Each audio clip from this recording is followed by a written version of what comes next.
Good morning everybody. सभी का दिल से स्वागत है। मैं श्रवण चावड़ा आप सभी लोगों का दिल से स्वागत करता हूं पढ़ने और इस पढ़ाने की महफिल में। तो लॉर्ड कृष्णा जिसके अंतर्गत चल रहा है हमारा गुरुज आश्रम, और मैं अपनी पूरी टीम की तरफ से आप सभी लोगों का स्वागत करता हूं। दोस्तों लास्ट वीडियो तक हमने बात की थी सिंपल पास्ट टेंस की, कि किस तरीके से सिंपल पास्ट को हमने किया था। अब हम सिंपल पास्ट की वेराइटीज़ वाले क्वेश्चंस लेंगे, लेकिन उससे पहले थोड़ी सी क्विक रिव्यू आपके सामने। मैं कुछ सेंटेंसेस लिखता हूं, आप उन सेंटेंसों को इंग्लिश में बनाएं। यह पुस्तक मैंने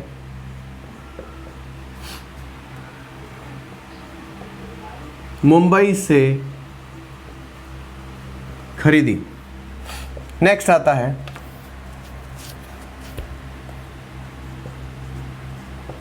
उसने व्यापार में 1,00,000 रुपए लगाए।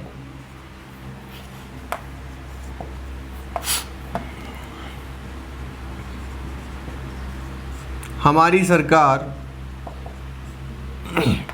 ने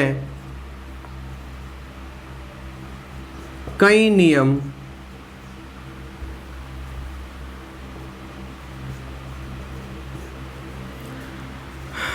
जनसंख्या नियंत्रण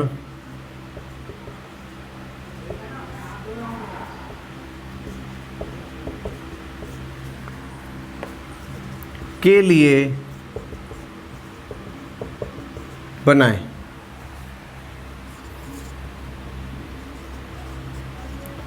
यह बस कल गुजरात के लिए रवाना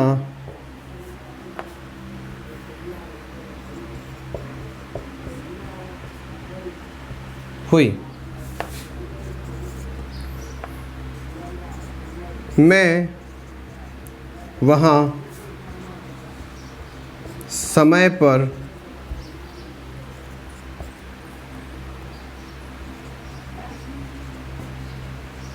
पहुंच गया। ये 5 सेंटेंसेस है दोस्तों, कल की प्रैक्टिस के लिए वापस दिए हैं। फटाफट से इन्हें बनाइए। Take your time. मैं साइड में खड़ा हूं, फिर मैं आप लोगों की मदद करता हूं।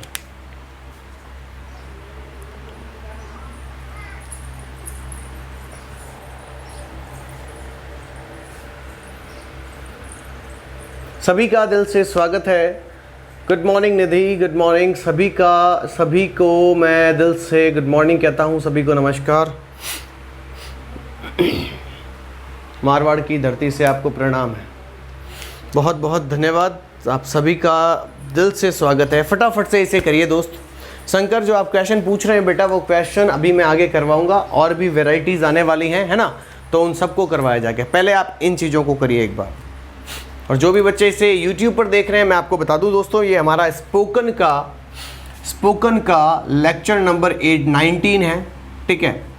और ये जो 19 से पहले वाले लेक्चर्स हैं वो आपको हमारी एप्लीकेशन पर अवेलेबल हो जाएंगे। अगर आप लाइव पढ़ना चाहते हैं, पूरा कोर्स देखना चाहते हैं, तो इन्हें आप क्या करिए, हमारी एप्लीकेशन गुरुज आश्रम डाउनलोड करिए।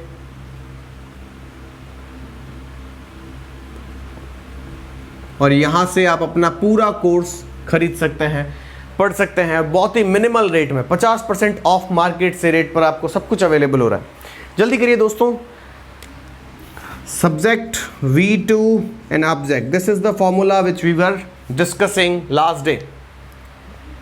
Make it fast. चलिए, यह पुस्तक मैंने मुंबई से खरीदी। अब यहाँ आपको सब कुछ देखना है। मैं एक एक चीज आपके सामने रखने वाला हूं। देखो, यह पुस्तक मैंने मुंबई से खरीदी। खरीदने का इसने क्या किया है, काम किया। इसका मतलब इसने काम किया। काम को हम वर्ब कहते हैं।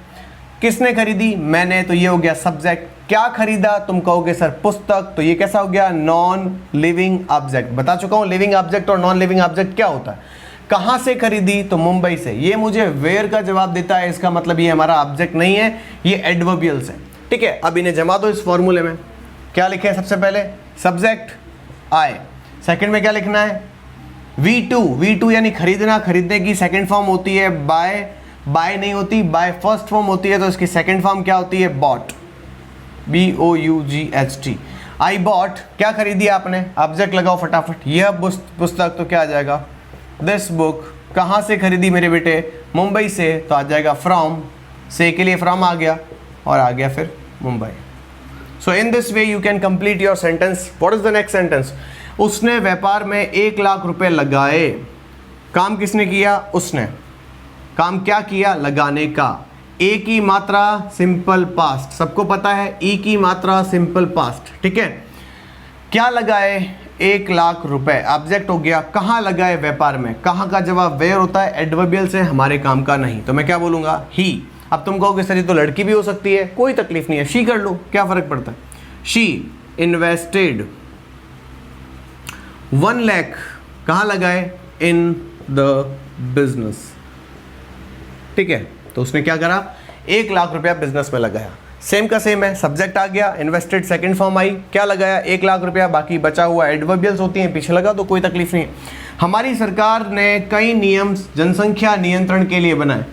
सेंटेंस बड़ा है, सेंटेंस बड़ा है तो किसी भी सेंटेंस को बड़ा देखकर डरने की जरूरत नहीं है। ढंग से समझिएगा मैंने क्या कहा। हमारी सरकार ने कई नियम जनसंख्या नियंत्रण के लिए लगाए। अब मुझे एक बात बताओ दोस्त, इसमें मुख्य सेंटेंस क्या है? मैंने आपसे पूछा इसमें मुख्य सेंटेंस क्या है, तुम बोलोगे सर हमारी सरकार ने कई नियम बनाए। ये एक मुख्य सेंटेंस है। अगर मैं इस चीज़ को हटा भी देता हूँ यहाँ से तो ये सेंटेंस जो है बाकी बचा हुआ अपना पूरा अर्थ रखता है। हमारी सरकार ने कई नियम बनाए, ठीक है। अब क्यों बनाए? क्यों का जवाब ये है, जनसंख्या नियंत्रण के लिए। तो जब कभी भी ऐसे सेंटेंस आते हैं ना जिसके अंदर के लिए वाले शब्द आते हैं तो उन्हें आप क्या करो? टू लगाकर सेंटेंस के आगे जोड़ दो। कैसे जोड़ना है देखो। हमारी सरकार क्या हो गया? सब्जेक्ट हो गया, तो हम लिख देंगे अवर गवर्नमेंट। अब कुछ बच्चों को ये समस्या होती है कि सर फॉर्मूला तो इतना सा है, तुच्छू सा है ना, सेंटेंस इतना बड़ा है, इससे फर्क नहीं पड़ता है। सेंटेंस किस तरीके से काम कर रहा है वो देखो। अवर गवर्नमेंट, ठीक है। अब सेकंड फॉर्म चाहिए आगे, बनाने को क्या कहते हैं? मेक कहते हैं, और मेक की सेकंड फॉर्म क्या होती है? मेड होती है। तो अवर गवर्नमेंट मेड, क्या बनाए? कई नियम बनाए। तो कई को क्या कहते हैं? मैनी। नियम को कहते हैं रूल्स।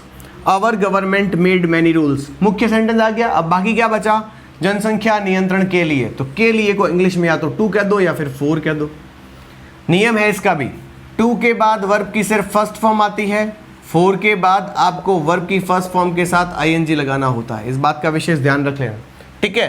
तो our government make many rules to control क्या? जनसंख्या नियंत्रण, कंट्रोल पॉपुलेशन। कोई तकलीफ? जनसंख्या नियंत्रण को पॉपुलेशन कंट्रोल ही कहते हैं या कंट्रोल पॉपुलेशन ही कहते हैं। एक बात याद रखना, 2 के बाद वर्ब आनी चाहिए, ठीक है ना। और अगर 4 लगाते तो कंट्रोलिंग पॉपुलेशन होता। चौथा सेंटेंस देखो, यह बस कल गुजरात के लिए रवाना हुई।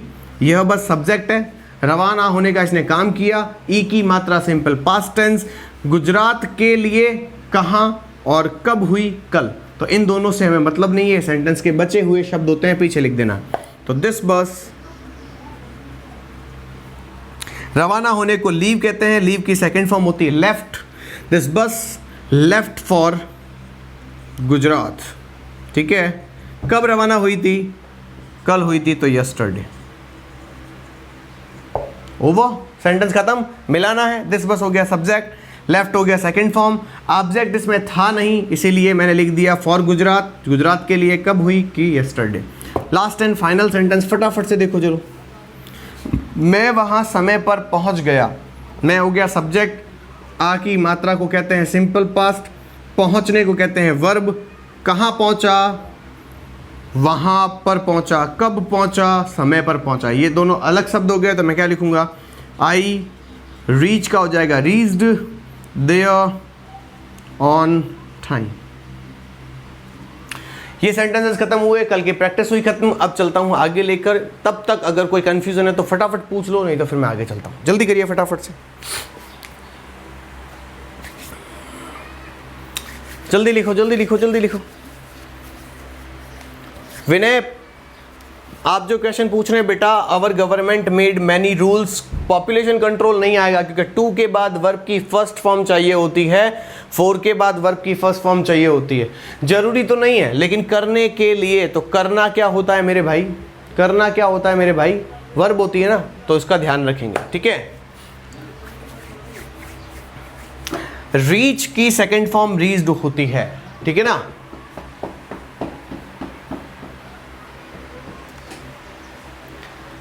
तो चलिए आगे चलते हैं, दूसरा इसका अगला पड़ाव लेते हैं। ठीक है, अभी तक नहीं लिखा, जल्दी करो फटाफट से। निशा कह रही है सर लिखने तो दो, भाग क्यों रहे हो? कोई बात नहीं बेटे, भागना भी जरूरी है, भागेंगे नहीं तो तुम्हारी शादी कैसे होगी।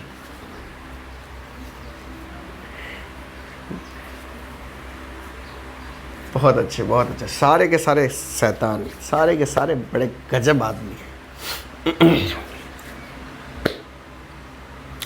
तो भाई निशा की शादी करवाओ फटाफट से, उसको भागने की बड़ी जल्दी है, फटाफट से कोई ना कोई दूल्हा ढूंढ ही लो, हैं? फिर कैसे गाना गाओगे? जो भी गाना तुम्हें याद आए वो तुम गा लेना, और क्या, फटाफट से चलो, फटाफट करो, है ना, टेक योर टाइम।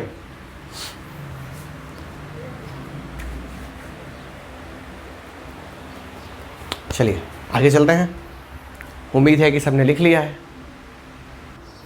तो दोस्तों अभी तक आपने देखा कि किस तरीके से हमने सिंपल पास्ट का यूज़ किया। अब मैं सिंपल पास्ट की आगे की कड़ी को आप तक लेके आने की कोशिश करता हूँ। ढंग से देखिएगा ये कड़ियाँ किस तरीके से जुड़ी हुई है और कैसे काम करती है। दोस्तों अभी तक हमने सिंपल पास्ट में या तो सेंटेंस के पीछे आ, या, ई, बड़ा ई, ऊ, ए ऐसे शब्द देखे थे। ठीक है, जिसके पीछे हम डब्बा बना रहे थे। या फिर आपने इसके अलावा देखा आया, गया, देखा, सीखी, ऐसे शब्द देखे थे। अब दोस्तों अब मैं समझाता हूं आपको तीसरी कड़ी। ठीक है, तीसरी कड़ी के बाद एक और कड़ी है, तीसरी कड़ी पहले समझाता हूं, उसके बाद हम बाद में बात करेंगे। अब आपको सेंटेंस में इन दोनों के अलावा दोस्तों ये तो दिखते ही हैं, ये तो सिंपल पास्ट है ही, लेकिन इनके अलावा सिंपल पास्ट में आपको कभी कभी सेंटेंस के पीछे था, थी, थे जैसे शब्द भी दिख सकते हैं। ठीक है, फॉर्मूला सेम रहेगा, कोई तकलीफ नहीं है, बस मैं तो वैरायटी समझाने की कोशिश कर रहा हूँ, और वैरायटी को समझना जरूरी है। It is very very necessary to understand the variety of sentences. Got my point? First, for example I told you, sorry Hindi में लिखना है,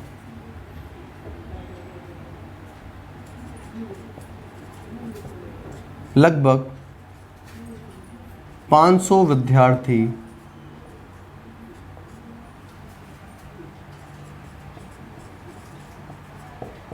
उस कक्षा में थे। लगभग 500 विद्यार्थी उस कक्षा में थे। वह एक महत्वपूर्ण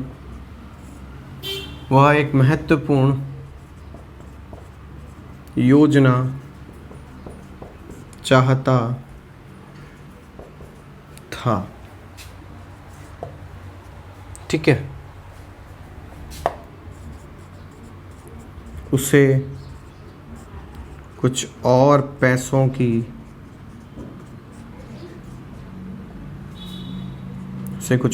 की ज़रूरत थी। ठीक है, हमें इस बारे में सब कुछ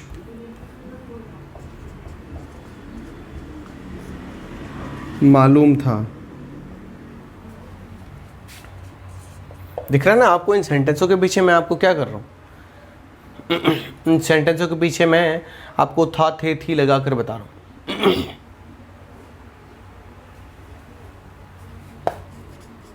वह निश्चित ही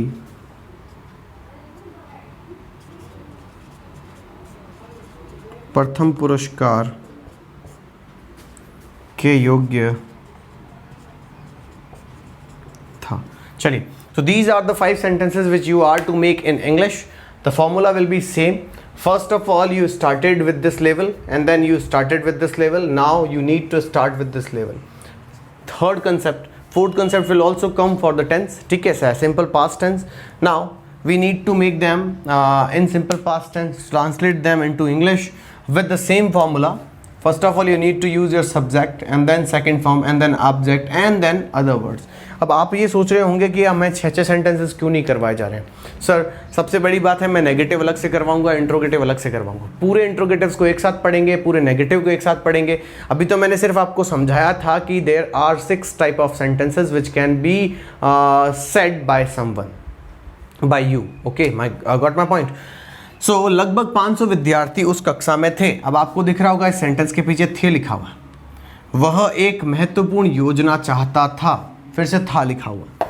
उसे कुछ और पैसों की ज़रूरत थी, यहाँ पर भी आपको देखोगे तो क्या लिखा हुआ है, थी लिखा हुआ है। हम इस बारे में सब कुछ, हमें कुछ इस बारे में सब कुछ मालूम था। ठीक है, वह निश्चित ही प्रथम पुरस्कार योग्य था। अब यहाँ पर समझ में आता है कि सर यहाँ पर हमारे पास था, थे, थी सेंटेंस के पीछे दे रखा है। क्या यहाँ पर डब्बा बन सकता है? ये भी देखो, क्या यहाँ पर डब्बा बन सकता है? लगभग 500 विद्यार्थी उस कक्षा में थे, चांस ही नहीं। ठीक है, क्योंकि कक्षा में तो इंसान की बात कर रहा है और इसमें कोई मात्राओं का मतलब नहीं है। वह एक महत्वपूर्ण योजना चाहता था, या ता था, तो ता है बराबर क्या होता था? सिंपल प्रेजेंट होता था, तो ये सिंपल पास्ट हो गया। बोलो हाँ या ना। उसे कुछ और पैसे की जरूरत थी, ये त थी नहीं आएगा। ठीक है, जरूरत तो पूरी क्या होती है? वर्ब होती है, इसलिए इसमें नहीं है। हमें इस बारे में सब कुछ मालूम था, मालूम एक वर्ब होती है, तो इसमें भी नहीं बनेगा। वह निश्चित ही इस पुरस्कार के योग्य था, इसमें भी नहीं बन रहा। यानी हमारे पास सिर्फ एक सेंटेंस ऐसा है जिसमें ता था आ रहा है। ठीक है, तो ता है, ती है, ते है, प्रेजेंट होता है, ता था, ती थी, ते पास्ट होता है। आ जाइए, लगभग 500 विद्यार्थी उस कक्षा में थे। तो ये समझना इस सेंटेंस को बनाएंगे कैसे। ठीक है, इस सेंटेंस को आप ये बना सकते हो, about 500 students attended the class। अब हालांकि यहाँ हिंदी कुछ और लिखी है और मैंने इंग्लिश कुछ और बनाई है, क्योंकि ऐसे नहीं बनाऊंगा तो फिर ये सेंटेंस जो है वो नॉन एक्शन बन जाएगा, क्योंकि इस सेंटेंस में काम तो कुछ हो ही नहीं रहा है। समझ में आया? मैंने कहा इस सेंटेंस में काम तो कुछ हो ही नहीं रहा है। लगभग 500 विद्यार्थी उस कक्षा में थे। किसी के मन में आएगा सर ये तो नॉन एक्शन सेंटेंस है, और नॉन एक्शन में भी ये देर वाला सेंटेंस है, किसी स्थान पर, किसी स्थान में। तो मैं कह रहा हूँ बिल्कुल सही सोच रहे हो, लेकिन क्योंकि मैं सिंपल पास्ट करवा रहा हूँ इसलिए मुझे जानबूझकर अटेंडेड वर्ड लगाना पड़ा, ताकि मैं ये बता सकूँ कि मैंने सिंपल पास्ट का यूज़ किया है। कुछ बच्चे अगर इसे इस तरीके से बनाते हैं, there were 200 students in the class, तो आप निश्चित होकर आराम से बनाएं। ये क्वेश्चन किसी भी तरीके से गलत नहीं है, ये लाइन किसी भी तरीके से गलत नहीं है। ठीक है, तो सटीक होकर नहीं पढ़ना है, बिल्कुल आपको मतलब निश्चित दूरी पर रहकर नहीं पढ़ना है। आप थोड़ा सा अपने दिमाग को खोल कर चारों तरफ सोच कर you can make your sentence and translate your sentence in English. वह एक महत्वपूर्ण योजना चाहता था, तो चाहता था या चाहना वर्ब हो गई, तो ही, चाहने को वांट कहते हैं, जिसके सेकंड फॉर्म होती है wanted. He wanted a very important, योजना को कहते हैं स्कीम, या फिर आप लिख दीजिए प्लान। ओके, नेक्स्ट आता है उसे कुछ और पैसे की ज़रूरत थी, तो ही वांटेड या फिर नीडेड। वांटेड यानी चाहना, नीडेड यानी ज़रूरत होना, ये दोनों में से कोई एक लगाना। ही वांटेड या नीडेड सम मोर मनी। अब किसी के मन में आ रहा होगा था की वजह से वॉज वर्ड लगा दूं, था की वजह से वॉर वर्ड नहीं लगेगा। यहाँ हम सिंपल पास्ट की बात कर रहे हैं, इसका मतलब वर्ब को सेकंड फॉर्म में बदल दो और कुछ भी करने की जरूरत नहीं है। हमें इस बारे में सब कुछ मालूम था। वी नो की सेकंड फॉर्म होती है न्यू, जो कि था का काम कर रही है, मालूम था का काम कर रही है। ठीक है, वी न्यू एवरीथिंग, सब कुछ को क्या कहते हैं? एवरीथिंग ही कहते हैं। इस बारे में तो अबाउट इट, हो गया काम खत्म। आगे, वह निश्चित ही प्रथम पुरस्कार के योग्य था। वह निश्चित ही प्रथम पुरस्कार के योग्य था। तो ही योग्य होना को हम कहते हैं डिजर्व। क्या कहते हैं मेरे भाई? और डिजर्व की सेकंड फॉर्म होती है deserved. He deserved the first prize.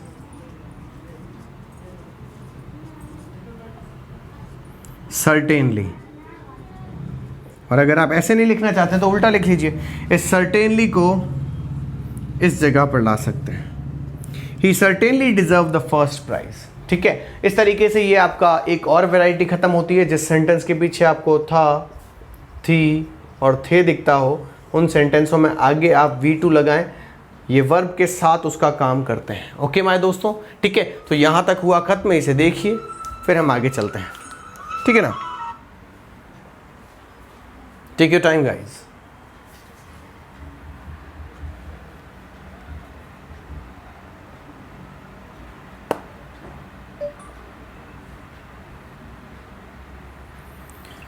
तुमसे मिलना, बातें करना बड़ा अच्छा लगता है।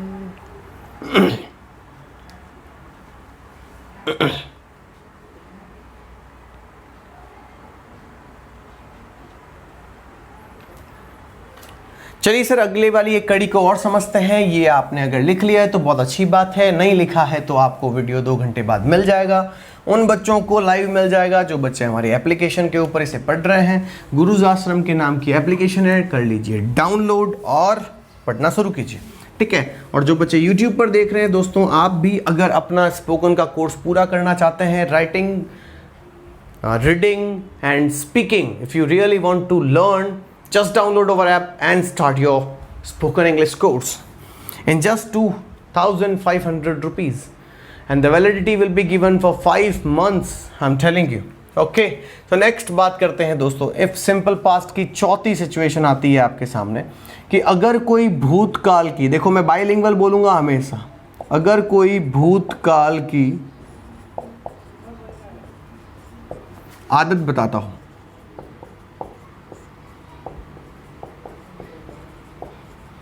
okay,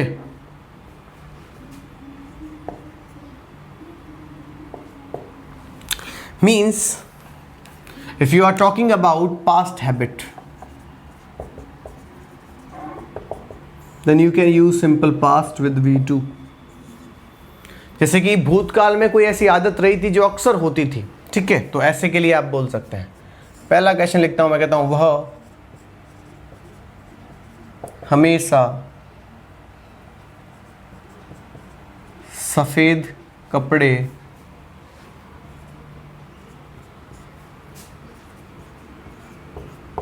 पहनता था।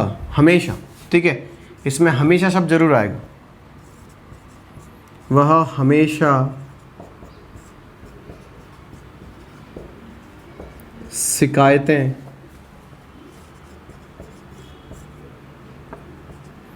करती रहती थी।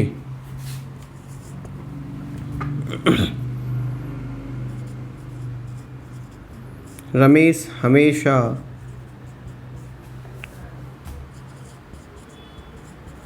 अंग्रेजी में बात करता या किया करता था। पवन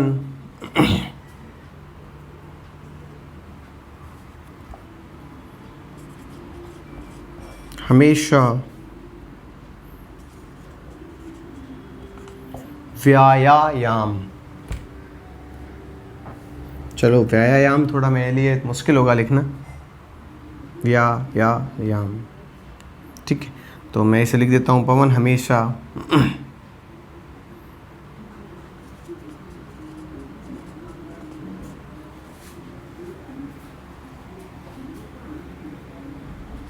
व्यायाम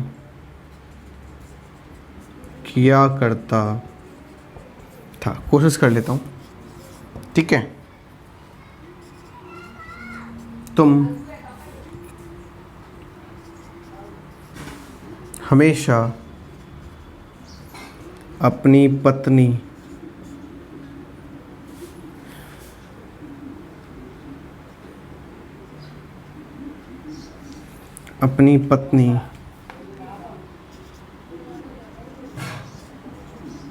की बात मानते थे। These are 5 sentences. इसके बाद हम सिंपल पास्ट ओवर कर देंगे। ये है वो 5 सेंटेंसेस जिनको आपको समझना है और इनको ही आपको करना है। तो इसमें इतना याद रखिएगा, हमेशा के लिए हमें ऑलवेज वर्ड का यूज़ करना है। ऑलवेज वर्ड जो होता है सब्जेक्ट के ठीक बाद आता है, ठीक है। बस स्टार्ट करिए, मैं फॉर्मूला बता देता हूँ उसका। कुछ नहीं करना, सब्जेक्ट लगाना है, ऑलवेज लगाना है,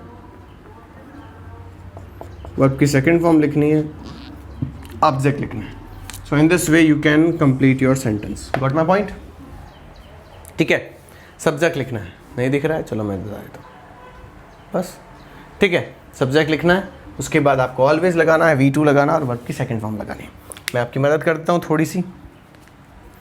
वह हो गया सब्जेक्ट, हमेशा हो गया कब का जवाब देने वाला शब्द, कब यानी व्हेन।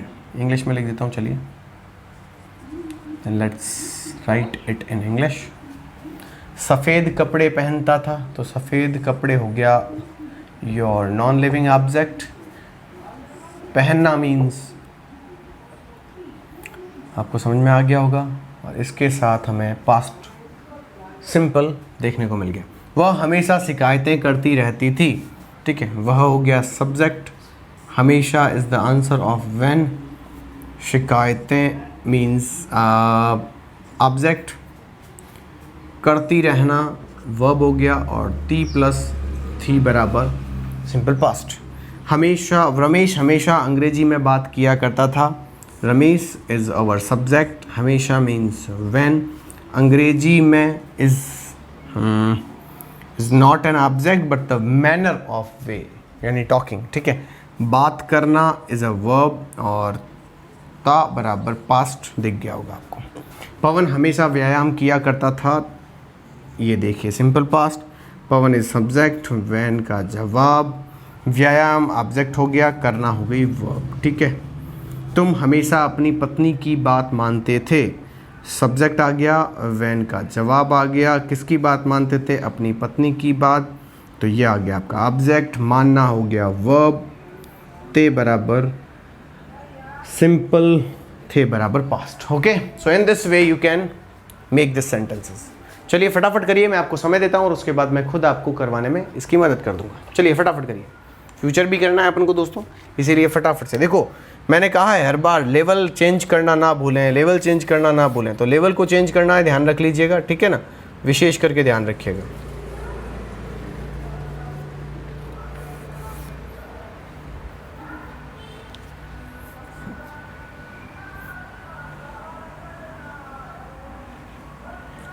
राजवीर, जिस तरीके से आप सेंटेंसेस बनाना चाहते हैं उस तरीके से सेंटेंस बन तो सकते हैं मेरे बेटा, लेकिन याद रखें समय को किसी सब्जेक्ट के स्थान पर नहीं रखा जाता। Inversion is a different thing. We can put our adverbials at the place of subject but they never work as a subject. Got my point? Always remember, you can put your adverbs at the place of subject but they can not work as a subject. Subject is your subject, और जो sentence का subject होता है वो सिर्फ दो ही चीज़ें बन सकती हैं, या तो नाउन बन सकता है या प्रोनाउन बन सकता है, ठीक है। इनके अलावा कभी भी कोई भी सब्जेक्ट नहीं बन सकता। Got my point? चलिए, शिवानी बिल्कुल सही आंसर है आपका। राजवीर आपने भी सही आंसर दिया है बेटे, बहुत अच्छे, बहुत बढ़िया। सबके आंसर्स आने लग गए हैं लगभग, बहुत अच्छे, बहुत अच्छे, बहुत बढ़िया, बहुत अच्छे, बहुत अच्छे। पवन बेटा तुमने गलती करी है, थोड़ा देखो क्वेश्चन नंबर 4 में।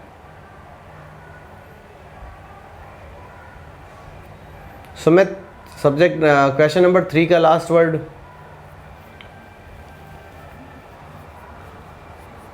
निशा आपका आंसर ठीक है बेटा।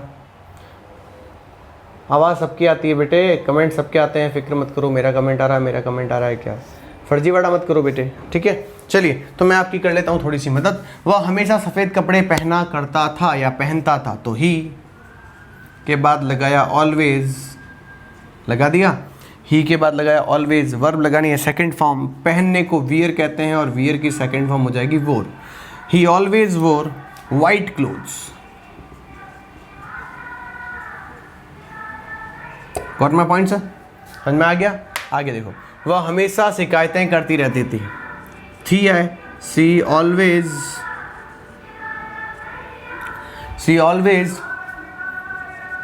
मेड, शिकायत करने को मेड कहते हैं। सी ऑलवेज मेड, शिकायतों को क्या कहते हैं? कहते हैं ना कुछ, शिकायतों को क्या कहते हैं बताओ? मैं तुमसे पूछता हूँ, शिकायत करने को क्या कहते हैं? किसी की अगर कोई शिकायत करता है तो हम क्या कहते हैं बताओ? अरे यार ये भी नहीं पता। सी ऑल, वेरी गुड, बहुत बढ़िया। सी ऑलवेज मेड कंप्लेन्स। ठीक है। रमेश हमेशा अंग्रेजी में बात किया करता था, तो क्या आ जाएगा? Ramesh always talked in English. Okay, next देखो, पवन हमेशा व्यायाम किया करता था। पवन ऑलवेज डिड एक्सरसाइज। अगर आप इसे ऐसे नहीं लिखना चाहते हैं तो अलग तरीके से लिख सकते हैं, ठीक है। Sorry, CIZD। ऐसे नहीं लिखना चाहते तो डिड की जगह एक्सरसाइज्ड भी कर सकते हैं। प्रैक्टिस शब्द का प्रयोग कर सकते हैं। कैसे? पवन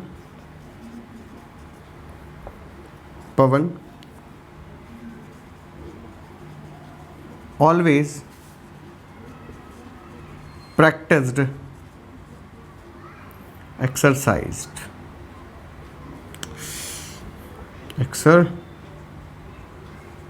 ऐसे भी लिख सकते हैं, ठीक है।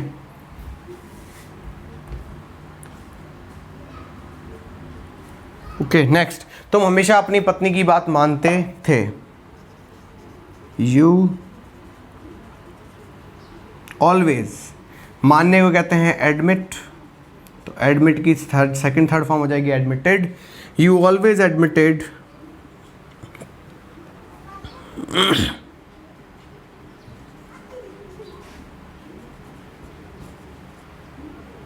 योर वाइफ्स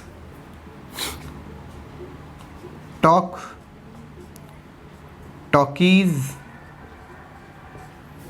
या फिर मैटर, जो तुम कहना चाहो। थिंक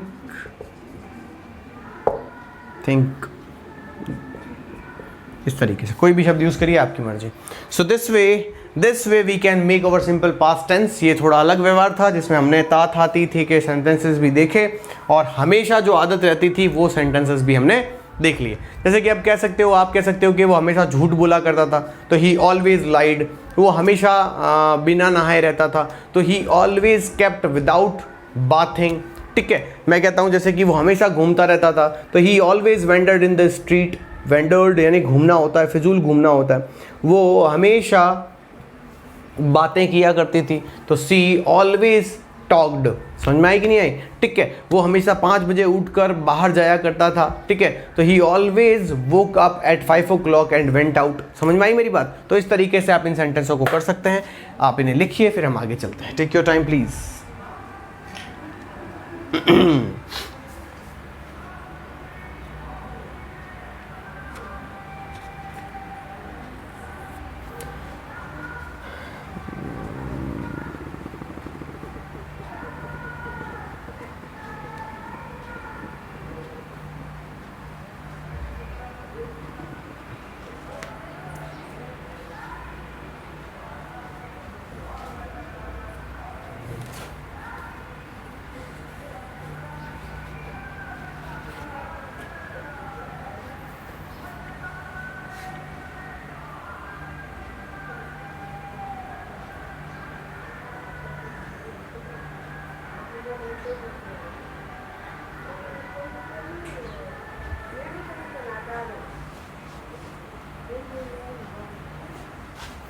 चलिए दोस्तों, तो उम्मीद है ना आपने इन्हें लिख लिया होगा। चलते हैं, अब पूरा टेंस हो गया खत्म। इसमें हमने आपको 4 तरीके के अलग अलग पड़ाव में चढ़ाया, अलग अलग तरीके से हमने आपके बारे में इसकी बात की। अब चलते हैं आगे की तरफ।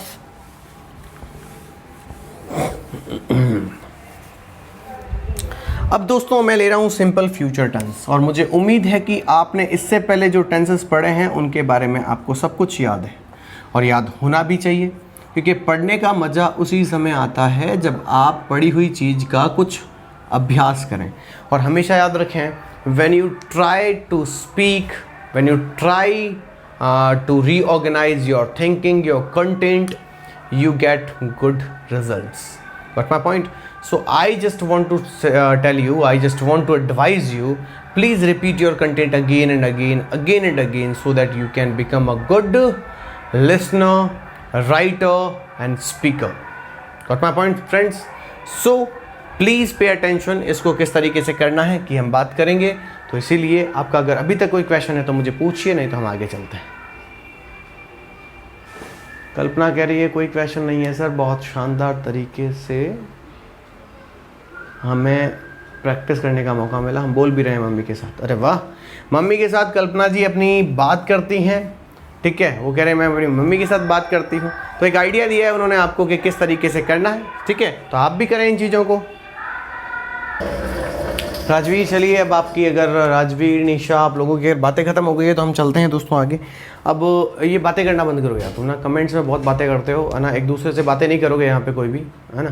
बेटा यहाँ पढ़ो आप लोग, है ना, यहाँ पे आपको पढ़ना ज़रूरी है, नहीं ये फिजूल की बातें नहीं चलेंगी बेटे। चलो अब हम बात कर लेते हैं सिंपल फ्यूचर की। दोस्तों सिंपल फ्यूचर में आपको ज़्यादा कुछ नहीं करना, सबसे पहले सब्जेक्ट लगाना है, फिर आपके बाद विल लगाना है, वर्ब की फर्स्ट फॉर्म लगानी है, ऑब्जेक्ट लगाना है। कभी कभी विल के बाद बी आ सकता है, लेकिन वो नॉन एक्शन सेंटेंसेस में आता है, ध्यान रहे, ठीक है। मैं सीधे सेंटेंस लिखूंगा, उससे पहले मैं आपको समझा देता हूँ किस तरीके से सिंपल फ्यूचर काम करता है। देखो मेरे दोस्त, अभी तक पढ़ी हुई बातें आपको याद हैं और होनी भी चाहिए, क्योंकि जब तक हम किसी चीज़ को याद नहीं करेंगे, उनका अभ्यास नहीं करेंगे, भूल जाएंगे, फिर कोई मतलब नहीं इंग्लिश पढ़ने का। आपको आज तक पढ़ी हुई हर चीज़ की एक लिस्ट बना लेनी है। टेंस तक पढ़ी हुई चीज़ों की लिस्ट बना लो कि मैंने कौन सा फॉर्मूला पढ़ा था, उसके आधार पर सेंटेंसेस बनाओ, ठीक है। मन से सेंटेंस बनाओ। श्रवण जी कितने सेंटेंस बनवाएंगे? 1000, 1200, 1500 सेंटेंस तो बनवा नहीं सकते एक ही चीज़ के, ठीक है। मैं सेलेक्टेड सेंटेंसेस बनवा सकता हूँ, 10, 15, 20, 30, 50, इससे ज़्यादा तो क्या होगा, ठीक है। अब बात आती है, मैं चाहता हूँ कि आप क्या करें, प्रैक्टिस करें। ये टॉपिक तो चल ही रहा है, लेकिन इससे पीछे वाले बहुत इंपॉर्टेंट हैं। ये टॉपिक तो इंपॉर्टेंट है ही, लेकिन जो पीछे बीत गया उसको बार बार देखो।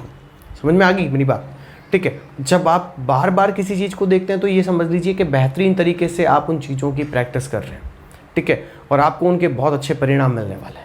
समझ रहे हो ना मेरी बात, मैं क्या कहना चाहता हूँ, बस यही कहना चाहता हूँ। अब दोस्तों सिंपल फ्यूचर की जहाँ तक बात करें तो हमारे कहने का मतलब होता है, सिंपल फ्यूचर का मतलब होता है कोई काम होगा, कोई काम होगा। जो काम अभी तक हुआ नहीं है वो काम अब होगा।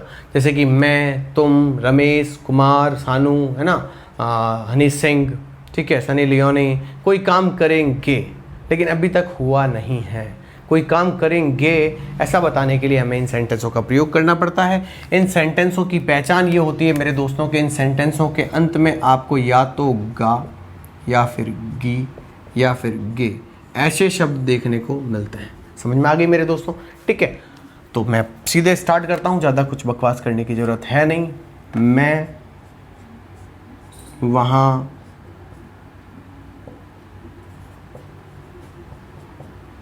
जाऊंगा, वह कल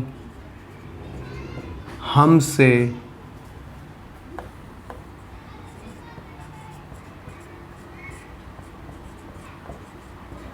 मिलेगी, ठीक है। मुझे कुछ और पैसे लगेंगे, ठीक है। चौथा,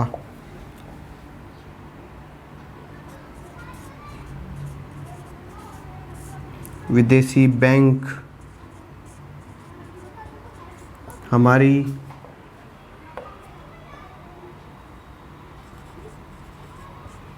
पूंजी का उपयोग करेंगे।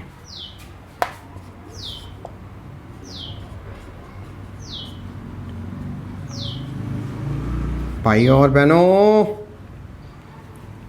नरेंद्र मोदी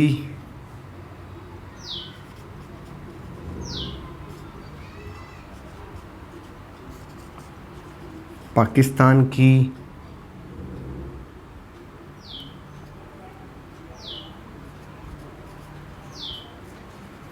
सेना को जवाब देंगे।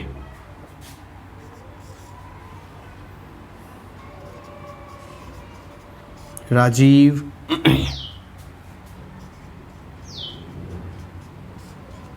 तुम्हारा साथ जरूर देगा। These are the 6 sentences। फटाफट इन्हें लिखिए और आगे बताते हैं आपको किसी प्रकार के सेंटेंसेस।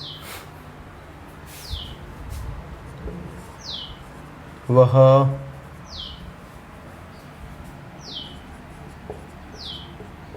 अपने पिता की बात ही सुनेगा।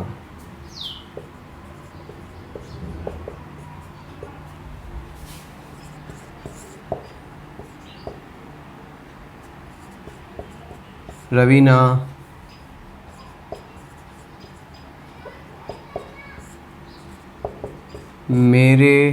मेरी या मेरे प्रश्नों के उत्तर कभी नहीं देती है।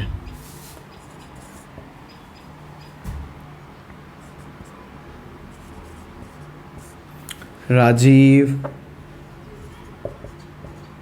बस स्टैंड समय पर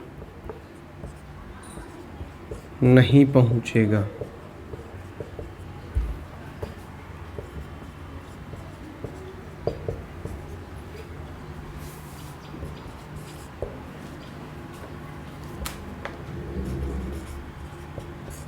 मीना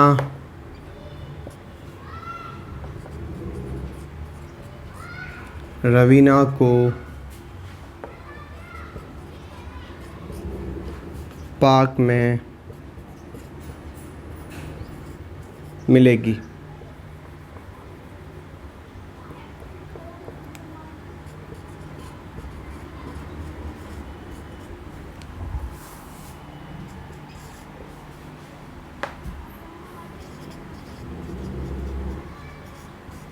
वे हमारी सलाह कभी नहीं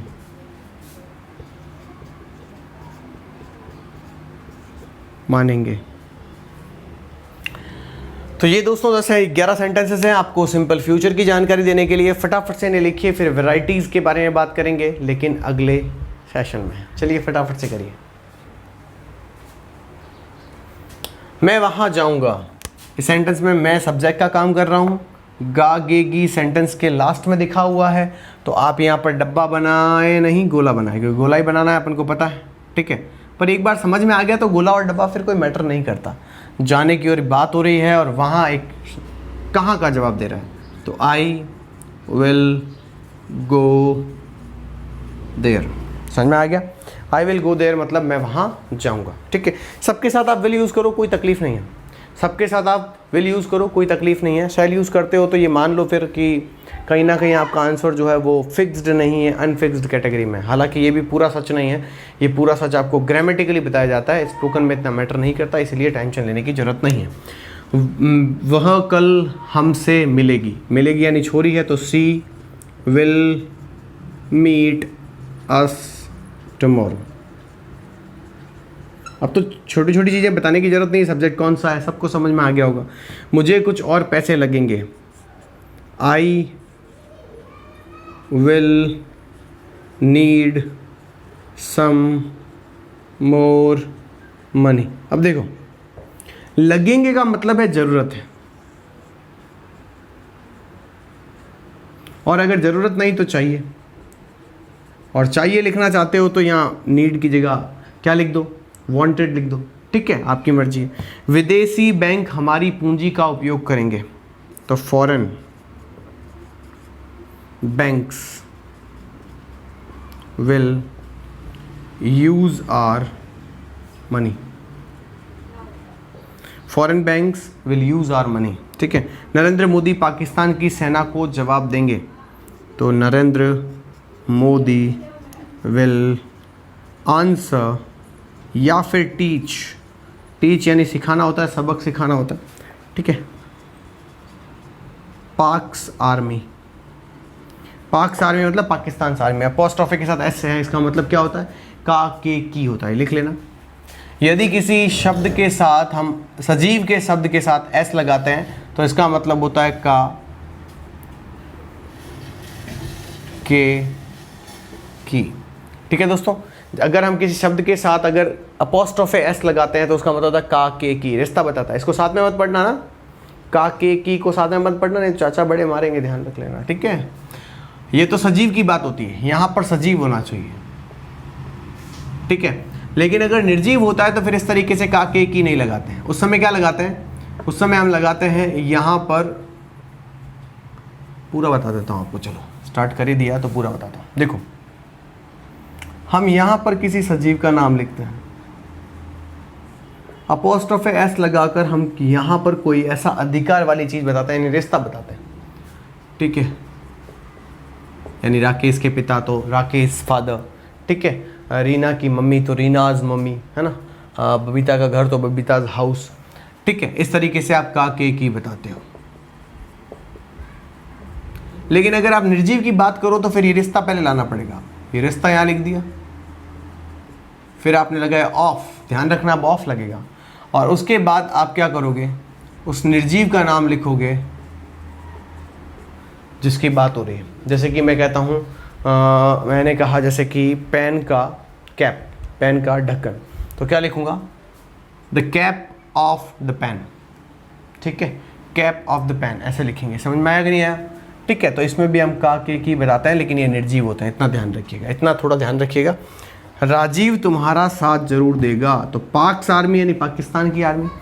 तो द आर्मी ऑफ पाकिस्तान भी आप बोल सकते हो अगर उसे निर्जीव मानते हो तो. राजीव तुम्हारा साथ जरूर देगा तो क्या होगा? राजीव विल सर्टेनली, सर्टेनली का मतलब था निश्चित ही, हेल्प यू. हेल्प मतलब सपोर्ट होता है, तो सपोर्ट भी कह सकते हैं.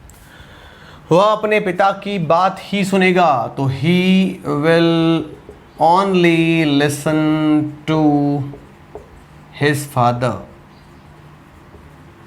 यानी वो अपने पापा की ही सुनेगा और किसी की नहीं सुनेगा. ठीक है. बात, अब तुम कहोगे सर बात तो लिखा ही नहीं, बात लिखने की जरूरत नहीं है. पापा बोलेंगे तो बात ही तो होगी. ठीक है कि नहीं? रवीना मेरे प्रश्नों के उत्तर कभी नहीं देती है. तो Raveena will never answer my questions. Okay. Rajiv bus stand समय पर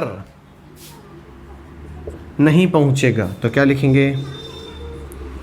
राजीव विल नॉट को शॉर्ट में वॉन्ट लिखा जाता है, ध्यान रखना. राजीव वॉन्ट रीच, रीच यानी पहुंचना होता है, at bus stand on time. Next question. Meena Raveena को पार्क में मिलेगी. तो Meena will meet Reena in the park. Got my point?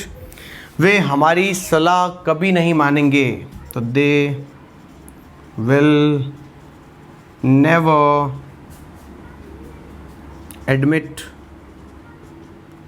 our advice. Okay दोस्तों, इस तरीके से आपके सामने हो गई ये एक और लेसन ख़त्म.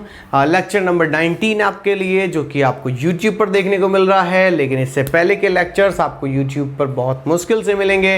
इसीलिए आपसे रिक्वेस्ट है कि आप लोग सभी अगर लेक्चर्स देखना चाहते हैं तो हमारी एप्लीकेशन डाउनलोड कीजिए, वहाँ से कोर्स बाय करके अपना कोर्स कंप्लीट करिए और पूरी सीखिए इंग्लिश, वो भी 6 महीने की वैलिडिटी के लिए सिर्फ मात्र 2500 रुपये. Bye, take care and see you next video में मिलते हैं दोस्तों.